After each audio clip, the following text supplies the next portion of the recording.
بسم اللہ الرحمن الرحیم۔ معزز ناظرین، السلام علیکم۔ کیا آپ جانتے ہیں کہ انسانوں کے درمیان سلام کرنے کا طریقہ کہاں سے آیا؟ یہ کوئی عام جملہ نہیں بلکہ ایک آسمانی تحفہ ہے۔ روایت میں ہے کہ جب اللہ تعالیٰ نے حضرت آدم علیہ السلام کو پیدا فرمایا اور فرشتوں کو حکم دیا کہ آدم کو سجدہ کریں تو سب نے سجدہ کیا سوائے شیطان کے، جس نے تکبر کیا اور انکار کر دیا۔ تب اللہ تعالیٰ نے فرمایا، نکل جا یہاں سے، تو میری رحمت سے دور ہے اور قیامت تک تجھ پر میری لعنت ہے۔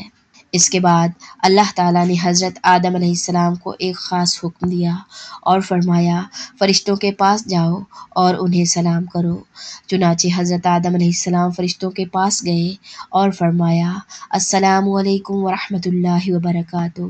فرشتوں نے جواب دیا، وعلیکم السلام ورحمۃ اللہ وبرکاتہ۔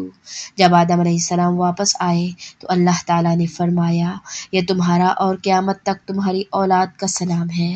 تو یاد رکھیں، جب بھی آپ کسی کو سلام کرتے ہیں تو آپ صرف ایک جملہ نہیں بول رہے ہوتے بلکہ آپ ایک ایسی سنت ادا کر رہے ہوتے ہیں جو خود حضرت آدم علیہ السلام کو سکھائی گئی تھی۔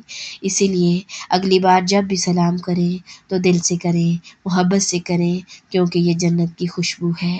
والسلام علیکم ورحمۃ اللہ وبرکاتہ۔